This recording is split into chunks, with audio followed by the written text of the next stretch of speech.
देखिए प्रिय छात्रों, आरोह भाग 1 पाठ नंबर 5 विदाई संभाषण और इसके लेखक हैं बाल मुकुंद गुप्त, जिसके बारे में आज हम पढ़ेंगे। जिनका जन्म सन 1865 ग्राम गुडियानी जिला रोहतक हरियाणा में हुआ और इसके प्रमुख संपादन हैं अखबार-ए-चुनार, हिंदुस्तान, हिंदी बंगवासी, भारत मित्र आदि। और इनकी प्रमुख रचनाएं हैं शिव शंभू के चिट्ठे, चिट्ठे और खत, खेल तमाशा। बाल मुकुंद गुप्त जी की मृत्यु सन 1907 ईस्वी में हुई। गुप्त जी की आरंभिक शिक्षा उर्दू में हुई, बाद में उन्होंने हिंदी सीखी।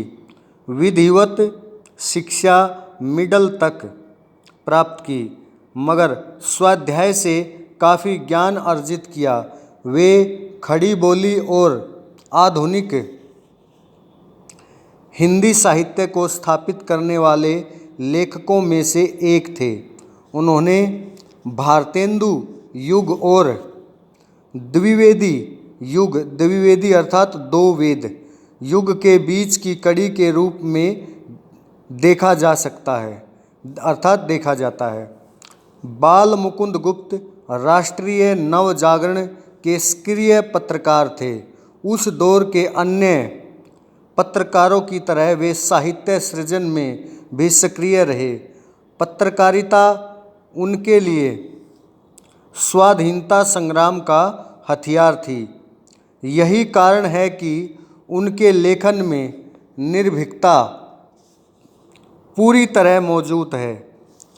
साथ ही उनके व्यंग्य विनोद का भी पुट दिखाई पड़ता है। उन्होंने बांग्ला भाषा और संस्कृत भाषा की कुछ रचनाओं के अनुवाद भी किए। वे शब्दों के अद्भुत पारखी थे। अस्थिरता शब्द की शुद्धता को लेकर उन्होंने महावीर प्रसाद द्विवेदी से लंबी बहस की। इस तरह के अन्य अनेक शब्दों पर उन्होंने बहस चलाई।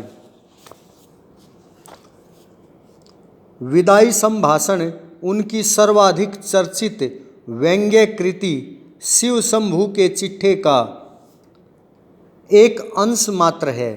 यह पाठ वायसराय कर्जन, जो 1899 से लेकर 1904 एवं 1904 से 1905 तक 2 बार वायसराय रहे,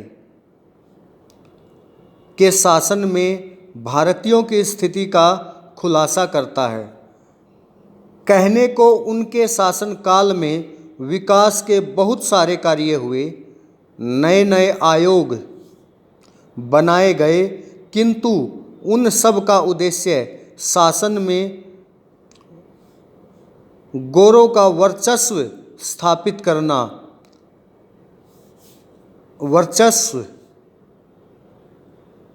अर्थात उनका राज स्थापित करना एवं साथ ही इस देश के संसाधनों का अंग्रेजों के हित में सर्वोत्तम अर्थात सबसे उत्तम उपयोग करना था। हर स्तर पर कर्जन ने अंग्रेजों का वर्चस्व स्थापित करने की कोशिश की। वे सरकारी निरंकुशता के पक्षधर थे, लिहाजा प्रेस की स्वतंत्रता तक पर उन्होंने प्रतिबंध लगा दिया। अंततः काउंसिल में मनपसंद अंग्रेज सदस्य, काउंसिल ये अंग्रेजी का शब्द है, जब गिनती हुई तो अपने मनपसंद नियुक्ति जब हुई तो अपने मनपसंद अंग्रेज सदस्य नियुक्त करवाने के मुद्दे पर उन्हें देश विदेश दोनों जगहों पर नीचा देखना पड़ा। क्षुब्ध होकर अर्थात दुखी होकर उन्होंने इस्तीफा दे दिया और वापस इंग्लैंड चले गए। पाठ में भारतीयों की बेबसी, दुख एवं लाचारी को व्यंग्यात्मक ढंग से लॉर्ड कर्जन की लाचारी से जोड़ने की कोशिश की गई है। साथ ही यह दिखाने की कोशिश की गई है कि शासन के आतताई अर्थात शासन में जो आतताई हैं, दुखी करने वाले हैं, इस रूप से हर किसी को कष्ट होता है, चाहे वह सामान्य जनता हो या फिर लॉर्ड कर्जन जैसा वायसराय। यह उस समय लिखा गया गद्य का नमूना है। देखिए, दो होते हैं, एक तो गद्य और एक पद्य। गद्य अर्थात पाठ, पद्य अर्थात कविता। गद्य का नमूना है। जब प्रेस पर पाबंदी का दौर चल रहा था, ऐसी स्थिति में विनोद प्रियता, चुलबुलापन, संजीदगी, नवीन भाषा प्रयोग एवं रवानगी के साथ ही यह एक साहसिक गद्य का नमूना है, गद्य का भी नमूना है। जो विनोद प्रियता अर्थात जो मन को अच्छी लगने वाली, प्रिय लगने वाली है। चुलबुलापन, हर प्रकार की हंसी व्यंग्यात्मक ढंग से भी। संजीदगी अर्थात बहुत गहन अध्याय के अध्ययन के साथ।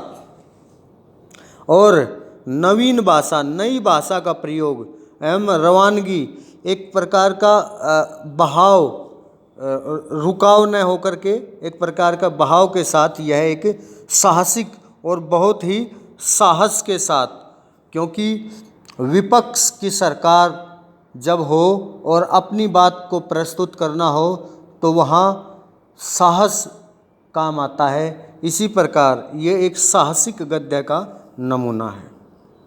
आज हमने बाल मुकुंद गुप्त, जिन्होंने पाठ लिखा विदाई संभाषण, उसके लेखक का जीवन परिचय पढ़ा।